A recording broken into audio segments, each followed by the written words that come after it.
Hi there, it's the English Picker here. Just a quick video about Amazon FBA. As I've stated before, I do a lot with board games. These are some board games that I've got from a charity shop. Now, I normally buy board games from the car boot sale because you're dealing with the person who own the board game themselves, and they're unless they're crooks, I genuinely believe them when they say they're complete. And you can get them for £1 to £2, something like that, and you'll sell them for 8 to 10, maybe 15. But with charity shops, they all say, "Oh yeah, they're complete. Yeah, we've gone through them." And quite frankly, a lot of them just say that because, in my experience, I'd say 20 to 30%, sort of 3 out of every 10 board games I get from charity shops are incomplete, missing pieces, or sometimes just random things. I had a Power Rangers puzzle game recently and inside of it there was a few Power Ranger cards and a few other bits, no instructions, and then half of a Thomas the Tank Engine jigsaw puzzle. But the problem is with the charity shops, they tape them up, which is two problems. One, you can't inspect them at the time. And the second is when you pull the tape off, it rips the boxes. So, from this point on, I'm pretty much, unless I can look in the boxes and it's fairly simple, I'm not buying board games from charity or thrift shops anymore unless they're new and sealed.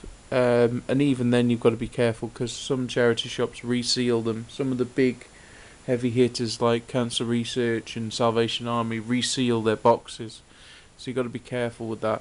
So yeah, it's just a bit of an annoyance really. I'll go through some of these games. We've got a 3D sculpture one here, paid £2 for it.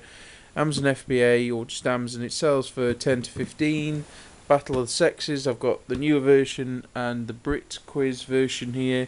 I paid £2 each for those. They go for around 10 to 12. How Clean Is Your House board game, I paid £1.50 for that.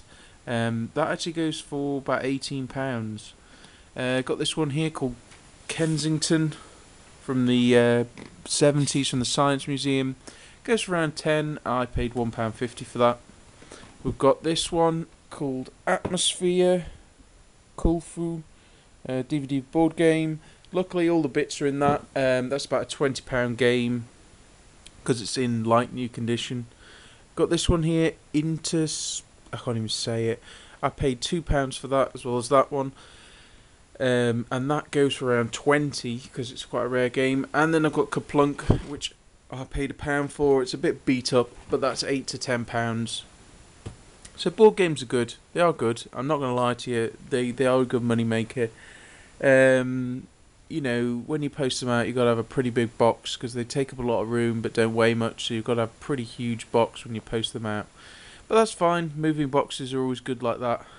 For books, I use a 14-inch cubed box, but for board games, I'll use sort of a 18 to 20, maybe even bigger cubed box, because otherwise you'll only put 5 board games in a box and you'll pay like £5 to post it.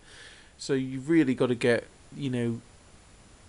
a good amount in there for the weight. You've got to get it up to about 15 kilos with the board games.